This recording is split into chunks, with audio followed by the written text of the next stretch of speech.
पूरे उत्तर प्रदेश में विधानसभा चुनाव का पहला चरण संपन्न होने के बाद दूसरा चरण 14 फरवरी को मुरादाबाद में संपन्न कराया गया, जहां पर सुबह 7 बजे से लेकर शाम 6 बजे तक मतदाताओं ने पोलिंग बूथों पर पहुंचकर अपने मताधिकार का प्रयोग किया और सभी को संदेश देने का काम भी किया। मुरादाबाद की 6 विधानसभाओं में मतदाताओं ने अपने पोलिंग स्टेशन पर पहुंचकर वोट का इस्तेमाल करने के साथ साथ सभी को संदेश देने का काम किया और ये कहा कि उत्तर प्रदेश में समस्याओं का समाधान हो और सभी लोग एकता के साथ आगे बढ़ें। सिटी चैनल की टीम ने मुरादाबाद शहर, देहात और कई विधानसभाओं में पहुंचकर मतदाताओं का रुख पहचानने का प्रयास किया और सभी मतदाताओं ने अपना वोट डालकर अपनी प्रतिक्रिया हमारे सामने रखी। किसी ने उत्तर प्रदेश में चल रही सरकार को सराहा तो किसी ने उत्तर प्रदेश में बदलाव की बात भी कही। कई लोग अपने क्षेत्र की समस्याओं को लेकर वोट करने का काम कर रहे थे तो कई लोग इस क्षेत्र की समस्याओं को लेकर बदलाव की बात करते हुए दिखाई दे रहे थे। मुरादाबाद में सभी ने बढ़ चढ़कर अपने वोट का इस्तेमाल किया और इस प्रदेश में कई लोगों ने बदलाव के संकेत दिए तो कई ने प्रदेश में दोबारा भाजपा की सरकार बनाने का संदेश दिया। कुल मिलाकर सिटी चैनल की टीम ने मुरादाबाद की कई विधानसभाओं में लोगों का रुख जानने का प्रयास किया। आज आपने अपने वोट का इस्तेमाल कराया है, किन मुद्दों को लेकर वोट डाला है? जी, हमने अपने भाई अखिलेश भाई के लिए, वो हमारे भाई हैं और सबकी रक्षा, सबकी सुरक्षा, सबकी हेल्प के लिए वो हमेशा तैयार रहते हैं। इसलिए हमने हमेशा, हम सब बहन भाइयों ने, और हम यही चाहेंगे सारे बहन भाई मिलके साइकिल को वोट दें। सर, मैंने भी इसी मुद्दे को लेके वोट डाला है। साइकिल पे वोट डाला? साइकिल पे वोट डाला। हम लोगों सभी लोगों ने मिलकर यहाँ साइकिल पे मतदान दिया है और खुलकर मतदान दिया है। यहाँ पर चलो, साइकिल पे वोट डाला है। ऐसा है सर, एजुकेशन को लेकर, बेरोजगारी को लेकर वोट किया है और हमारी तमन्ना यही है समाज की कि अखिलेश यादव मुख्यमंत्री बने। मौजूद है सर, आपने वोट का इस्तेमाल किया है किया जी। कैसा व्यवस्था है प्रशासन? बहुत अच्छी है, कोई दिक्कत नहीं हुई, हर तरह की सुविधा उपलब्ध है। आप एक शिक्षाविद हैं, क्या चाहते हैं, किन किन मुद्दों को लेकर आपने वोट किया है और क्या बदलाव होना चाहिए? मुद्दे सिर्फ हिंदुस्तान में एक ही होना चाहिए कि देश आगे तरक्की कैसे करे। अब एजुकेशन से जुड़े हैं, एजुकेशन में क्या हो? एजुकेशन में हर किसी को अच्छी एजुकेशन मिले और सहूलियत के साथ मिले, क्वालिटी एजुकेशन है, छोटे शहर के लोगों को बड़े शहरों में भागना ना पड़े, इतनी अच्छी एजुकेशन हमारे शहर में मिले, डिसिप्लिन के साथ मिले, यही मुद्दा है। कोविड के चलते काफ़ी परेशानी हुई एजुकेशन के, इंडस्ट्री जो है पूरी, क्या मानते हैं कि अब जो समय आए वो बदलाव का समय का तो अब आना चाहिए, क्योंकि काफ़ी नुकसान हो चुका है। लेकिन कोविड के प्रोटोकॉल को ध्यान में रखते हुए और थोड़ा सफाई और सेल्फ सैनिटाइजेशन की अगर हम आदत डालें बच्चों को भी, तो बच्चे भी बेहतर कर सकेंगे और स्कूल सुचारू रूप से चल सकेंगे। कोविड के चलते जो प्रशासन ने सारे नियमों उसका पालन कराया है, नियम बहुत अच्छे हैं और नियम बनाने से ज़रूरी हो गया सबके लिए कि उन नियमों का पालन करें और इसीलिए बच्चे सुरक्षित वातावरण में आके और दे कैन टेक देयर।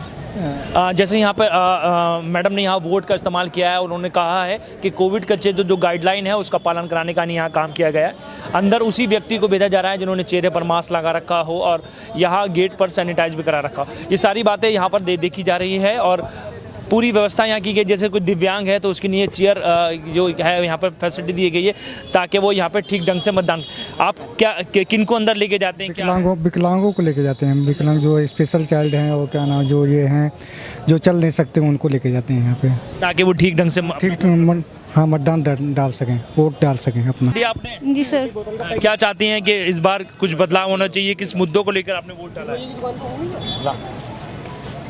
जैसे इस बार सही रहा, कोरोना में सबको परेशानी जो हल मिला, ऐसे ही रहे, जनता की सेवा करते रहें। तो क्या आपने कुछ तो सोचा होगा कि इस बार मैं वोट डाल रही हूँ तो कि ये बदलाव होना चाहिए एजुकेशन में, रोजगार में, काम में, कुछ तो सोचा होगा कि मैं इस मुद्दों को लेकर आप वोट डालूंगी? जैसे इस बार सेवा की है उससे और ज़्यादा कोशिश करें, जो परेशानियाँ उसको भी दूर कर दें, ये समाधान हो।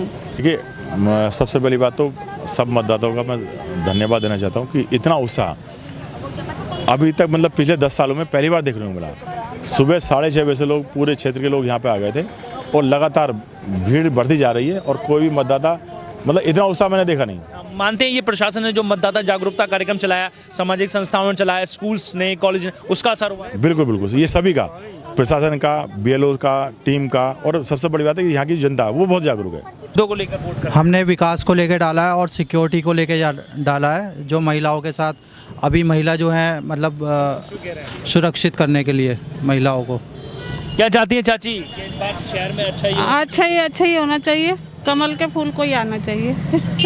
चलिए, ये तो आपकी मर्जी है कि आप किस पर वोट डालेंगे, ठीक ढंग से वोट डाल सकें। मतदाताओं की ठीक ढंग से डालने की व्यवस्था पूरी कर रखी है समाजवादी पार्टी की तरफ से, लेकिन बीजेपी ने सरकार ने मतलब ऐसा कर दिया, कहीं के वोट कहीं पहुंचा दिए, मतलब ये नुकसान पहुंचाने के लिए विपक्ष को। तो लेकिन उसके बाद भी हम काफ़ी समस्या हल कर रहे हैं लोगों की यहाँ बैठकर। ताला साहब, आपने क्या व्यवस्था करा रखी है अब जिससे वोटर आपका ठीक ढंग से वोट डाल दे? देखिए, सारी जो व्यवस्थाएं होती हैं चुनाव के वक्त पे, वो सारी व्यवस्थाएं यहाँ दुरुस्त हैं। सब जिम्मेदार लोग यहाँ बैठे हैं, हमारे बूथ के अध्यक्ष हैं, बूथ के सब कमेटी के पूरे लोग बैठे हुए हैं। और तो हमारे जो वोटर्स आ रहे हैं उनके लिए हमने ऑनलाइन माध्यम से भी हम उनको वोट के जो उनको हेल्प कर सकते हैं वो कर रहे हैं, और पर्चियों के माध्यम से भी कर रहे हैं। क्या व्यवस्था की गई है प्रशासन ने और चुनाव आयोग की जो व्यवस्थाएं आपने देखी अब तक? चुनाव आयोग ने जो है BLO से जो पर्चियाँ बंटवाई थी, लेकिन वो सारे लोग अब तक नहीं पहुंच पाई हैं BLO की पर्चियाँ। बाकी हम लोगों ने, चूँकि समाजवादी पार्टी के लोग हमेशा अपने वोटर्स के प्रति बहुत जो है जागरूक हैं, उन्होंने हम लोगों ने सारी व्यवस्था यहाँ पर करी हुई हैं। हमारे लोग बैठे हुए और जो है लोगों की मदद कर रहे हैं और उनको पूरी पर्चियाँ जैसी उनको जो उपलब्ध करा रहे हैं। देखिए, मतदान ये है कि शांतिपूर्वक तरीके से मतदान हो और शांतिपूर्वक ही होना चाहिए, क्योंकि हर आदमी को अपने वोट डालने का अधिकार है। हर आदमी स्वतंत्र है, आज़ाद हिंदुस्तान है, इसलिए स्वतंत्र है। स्वतंत्र तरीके से आदमी अपने वोट का पालन करे, जहां जिसको अधिकार हो अपने अधिकार का पालन करते हुए वोट ज़रूर डाले। गरीबी कम हो जाए, विकास हो, अच्छे काम हो, ऐसा नेता बन जाए बस। और किस मुद्दों को लेकर वोट डाला है इस बार? बेरोजगारी की समस्या, शिक्षा की समस्या, बस यही सारे मुद्दे हैं हमारे। इसके अच्छा विकास होना चाहिए। विकास कुछ नहीं करा, बस राशन और टॉयलेट और कुछ नहीं, बस क्या प्रॉब्लम्स हैं आपके क्षेत्र में जो सॉल्व होनी चाहिए? बस गरीबी ही कम हो जाए, लोग सही रहें, सपोर्ट करें, बस जो भी अच्छा हो। महंगाई ज़्यादा है। जी, महंगाई कम हो जाए। क्या चाहती है कि क्या होना चाहिए इस बार सरकार बने तो? महंगाई ज़रा कम हो जाए, बहुत ज़्यादा है। देखिए, बहुत अच्छा शांतिपूर्ण सौहार्दपूर्ण चुनाव चल रहा है और बहुत अच्छे से लोग अपनी वोटिंग करके आ रहे हैं, घरों से आ रहे हैं सुबह से लोग, और स्मूथली चल रहा है सब कुछ। और इस बार व्यवस्था बहुत बढ़िया है इस बार, और मैं देख रहा हूँ पहले से प्रशासन की तैयारी है पुलिस की, उसके लिए मैं बधाई दूंगा पुलिस प्रशासन को कि उन्होंने बहुत अच्छी व्यवस्था बनाई है। और जिस तरह से पहले मोटरसाइकिल और वो बंद होती थी रक्षा आपके से, वो भी चल रही है। लोग घरों से जो बुजुर्ग हैं उन्हें लेकर आ रहे हैं और उनका वोट पड़वा रहे हैं। मैं समझता हूँ हमारे शहर का नगर विधानसभा का वोट परसेंटेज सबसे अच्छा बेहतर रहेगा।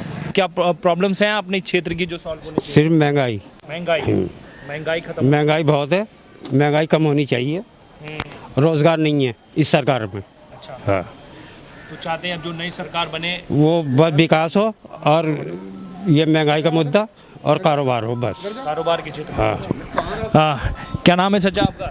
नईम साहब, किन मुद्दों को लेकर आज वोट डालने पहुंचे हैं आप? आज हमने सोचा गैस बहुत महंगी है। हाँ, इसके बारे में सोचा, और महंगाई बहुत हो गई और तेल वेल सब महंगा है। क्या काम करते हैं आप? मैं फर्मा जॉब करता हूँ जी। महंगाई कम होनी चाहिए। हाँ जी।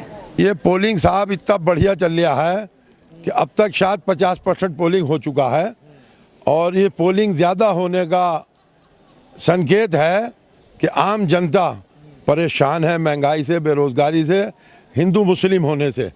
जो इन्होंने 80 और 20 का फार्मूला लाए थे वो उल्टा कर दिया जनता ने। 80 साइकिल पे चले गए और 20 फूल पे चले गए। तो शाम तक हमारे जो चरण का चुनाव है 50 से 60 सीटें समाजवादी पार्टी जीत लेगी। प्रिंसिपल साहब, कैसा चल रहा है यहाँ मतदान? नहीं, बहुत अच्छा मतदान चल रहा है यहाँ पे। काफ़ी करीब 61% मतदान हो चुका, सभी पोलिंग बूथों का मिला के एवरेज मैंने देखा है। तो काफ़ी लोग मतलब अच्छा वोटिंग कर रहे हैं, सुबह से ही लाइन लग गई थी। आदर्श बूथ बनाया गया है तो आपके? जी। तो इसमें लोगों को प्रेरित करा गया है। सब बीएलओ ने टीम बैठी हुई है, बीएलओ ने भी काफ़ी प्रयास करा, जिस कारण काफ़ी परसेंटेज बढ़ी है। जो गत इलेक्शन में जो कम रहती थी परसेंटेज, वो इस बार काफ़ी बढ़ के आई है। क्या मानते हैं जो प्रशासन ने मतदाता जागरूक कार्यक्रम चलाया उससे भी फायदा पहुंचा? हाँ, निश्चित रूप से उसका फ़ायदा मिला है। लोग जागरूक हुए हैं और अपने मताधिकार के प्रति उनकी जागरूकता बढ़ी है, जिस कारण वो आज सुबह से ही लंबी लाइनों में वोट डालने के लिए लग गए थे। मैंने देखा कुल मिलाकर इस बार जो है वोटिंग परसेंटेज बढ़ेगा, बिल्कुल निश्चित उम्मीद है कि यहाँ पे वोटिंग परसेंटेज बढ़ेगा। आप तो एक विद्यालय के प्रधानाचार्य रहे हैं, लोगों ने किस मुद्दे को लेकर वोट किया है इस बार? नहीं, मुद्दा जो था हर एक का मतलब अलग अलग विचार है, लेकिन जो ओवरऑल देखा गया कि उसमें एक तो ये है कि जो सरकार के द्वारा कानून व्यवस्था एक मुद्दा रहा यहाँ पर, इसमें चुनाव में कानून व्यवस्था का रहा। कुछ और भी लोगों के अलग अलग विचार हैं, हर एक के अलग अलग विचार। जी हाँ। कैसा रहा था नगर विधानसभा में पोलिंग परसेंटेज? भैया, नगर विधानसभा का पोलिंग परसेंटेज हमारे यहाँ से तो अभी पोलिंग लगातार चल रहा है। अब पूरे शहर से जो सुनने को मिला है वो ये है कि पोलिंग परसेंटेज इस समय काफ़ी पिछले साल के मुकाबले बढ़ के रहेगा। उम्मीद ये है कि इससे ज़्यादा 2-3-4%, 5% के करीब बढ़ेगा। तो क्या स्थिति रही भाजपा की मुरादाबाद नगर? भैया, हम तो यही मानते हैं कि भाजपा पिछली बार से भी ज़्यादा प्रचंड बहुमत से आएगी और जीत के आएगी और सब 6 की 6 सीटें निकलेंगी। क्या मानना है बाबूजी, इस बार आपका पूरा नगर क्षेत्र में क्या? पोलिंग तो बहुत अच्छा रहा है और भाजपा के फेवर में भी बहुत वोट गया है और उम्मीद यही है, जैसा नितिन जी ने बताया, भारी बहुमत के साथ हम लोग आने वाले हैं। और अभी और जितना समय बाकी है बहुत तेज़ी से चल रहा है हमारे बूथ पे तो पोलिंग। कैसा आपने पोलिंग कराया अपने क्षेत्र में लोगों को? अपने क्षेत्र में बहुत उत्साह है। लोग 5 वर्षों के काम को बहुत अच्छे से याद कर रहे हैं। उन्हें याद आ रहा है कि गांधीनगर के क्षेत्र में पहले कैसे गुंडागर्दी होती थी और अब कैसी शांति व्यवस्था कायम है। तो इसलिए लोग बढ़ चढ़ के मतदान कर रहे हैं। हम तो सुबह से ही खाली नहीं हैं, सब लोग अपना आके मतदान भी करवा रहे हैं। उनका हम असिस्ट भी कर रहे हैं, कौन से बूथ पे जाना है, कहाँ जाना है। तो बहुत अच्छा अनुभव रहा है हमारा। कैसी व्यवस्थाएं रही इस बार प्रशासन की? इस बार प्रशासन की व्यवस्थाएं बहुत दुरुस्त थी और मैं समझता हूं फर्जी वोट भी किसी तरह का नहीं पड़ने दिया है कुछ भी। और हमारे यहाँ साहब बीजेपी का शायद 6 की 6 सीटों पर विजय परचम लहराएगा, लेकिन प्रशासन ने बहुत बढ़िया व्यवस्था की है। कोई गलत आदमी घुस नहीं पाया है किसी पोलिंग में। हम तो गांधीनगर में देख रहे हैं, कोई भी आदमी अगर गलत डालने आया तो उसको बाहर कर दिया।